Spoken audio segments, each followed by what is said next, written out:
Good morrow, everyone, and welcome to Guild Wars 2 Daily. Today we're going to be talking about mechanics, and it's going to be a very quick episode. I know the intro was a little bit of a cop-out today.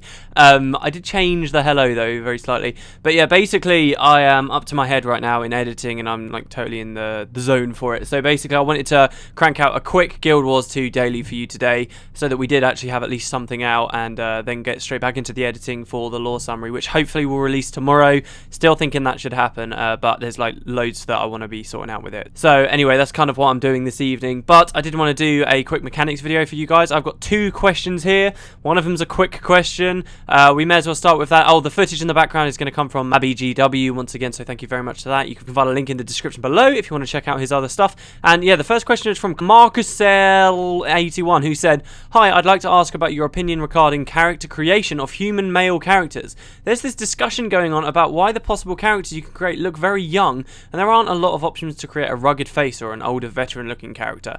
Some say that it's because of the personal story dictating that your character has to be a young one. For example, your childhood friend is about 20, and there's also the age of your sister to take into account. But there is still an option to make a male looking 35 plus. I feel the only way I can create such a character is to make a Norn, even if Norn have too few slim, non-bulky looking stature options. How do you feel about these options for human males? What do you think about the lore justification?"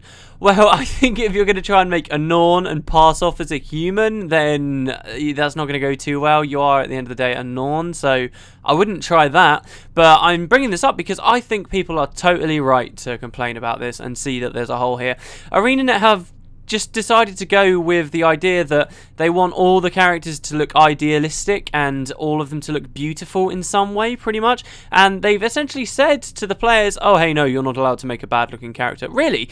There have been interviews in the past where they've said, oh, no, we'll definitely have, you know, scars or stuff like that in there. But in general, the options you get are not very, very good if you want to make someone that looks ugly. You can't make anyone that looks really fat. You can't make anyone that looks really old. You can't make someone who's been mangled by war for years. You can only make these idealistic-looking young characters. And it's not just for the humans. Obviously, it stands out most for humans because we judge the beauty of human characters probably more than we're going to judge the beauty of the Asura, you know. But it is something that ArenaNet have decided that they're going to go for, and I disagree with them doing that. They say, obviously, they're well entitled to do whatever they want with their game, and obviously they want their game to have a certain look and feel to it. And in some ways, this argument, I think, is a very good one to have. For example, you can look at some MMOs that give people ridiculous amounts of customization. Let's look at Ion, for example. They just give the reins to the players and say, do whatever the hell you want. And that's bad, in my opinion. I don't think that really that is a good thing for MMOs, because you end up having players who make these just ugly looking characters. Not necessarily just ugly, but completely unrealistic, immersion-breaking, horrible things that really reduce the overall aesthetic of the game. What you need to remember is that a potential buyer of the game might look at screenshots to decide, right? So they're going to have a look at screenshots to see what the game's like. And you can put as much effort as you want into the environments and the landscapes, which ArenaNet clearly have done to make them look absolutely stunning. But if you've allowed players to make characters that look absolutely disgusting and just completely out of the picture, then really it just distracts from the entire thing, and people are going to question that, especially when the character is the thing you're playing. Obviously, you're going to want them to look good to a degree, but I would say that they can still look good and obviously be ugly characters. I think there's a difference there between having characters that simply just look completely the wrong proportions, tiny little heads on massive bodies, or just, you know, ridiculous things like that, and simply having characters that don't look beautiful. There's a difference there, and I think that they are missing out by not letting us have ugly characters, and I can't see why they're not adding those options in. Maybe they just wanted to focus on that one specific thing for humans, and now that they've done it, they don't want to send the resources into making, you know, really good wrinkly characters or anything like that. Maybe that's what it is, but I do feel like it's a shame. It is. I wanted to make an ugly looking character. I think a lot more people than you'd expect do. Obviously, I would still say the majority of people do just want their characters to look beautiful and don't care about maybe making a character that looks ugly in some way. I would say the majority still aren't like that, but there are an awful lot of us that like to play around with that kind of thing, especially people who really want to immerse themselves in the world a little bit more. And on that same immersion argument as well, you can say, oh, don't give players too much control because it will ruin immersion because you have these stupid looking things. But if you don't give players enough control, what ArenaNet's doing here is actually the opposite. The game's going to be less immersive in somewhat regards now that you can never have a character that looks old, because it's just all the humans you're ever really going to meet, the players at least, are going to all look like these beautiful young characters that it just doesn't seem to make too much sense. And on that same topic, they've obviously got old characters in the game at some place. You know, NPCs can look old, some of them. There won't be that much variety in how many old NPCs there are, but there are these kinds of things in the game. Why can't we just choose those and have some of those textures and some of those hairstyles that are grey and, you know, stuff like that? Why can't you just port them over to character creation? How hard could that be? Even if we don't get much variety, having some, I would say, is far better than none at all. And yeah, it's something that I'm very curious about. They've done a lot for character creation, but they're not letting us do this. It's something I think when people bring up and say, oh, I don't like this about the game, it's very easy for a lot of us to think, oh, who cares? Why would you want to make an ugly character anyway? Because it is a personal preference thing.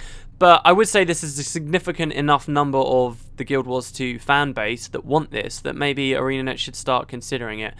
You asked me about lore justification for why we can't play old characters. Maybe it's some of these things here, but I really doubt that was what was in ArenaNet's mind when they didn't give us the choice. They just decided they didn't want anyone looking old, and it was their game, and that was the way it was going to go. They didn't want to spend the resources to change it, since they were happy enough with everyone looking beautiful all the time. And that's our lot. The other question for today is a quick question, as I said, from ColorFrog626, who said, I've got a question. Do you think we are always going to be restricted to 5 character slots, or do you think that it's only 1 during the beta, or with the addition of the in-game store? Do you think we will have to buy more slots with gems? A lot of you probably already know this answer, but I am throwing it out there.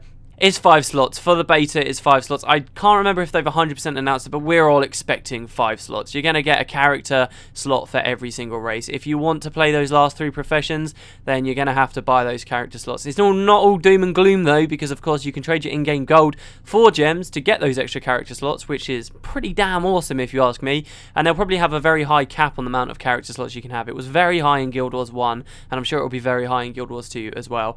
There is the question of when expansions come out, will we get an extra slot? Maybe. I think if they had another race with expansions, they'll give us another character slot for that expansion. I could totally see them doing that. That would help with sales for the expansion, so I could see that.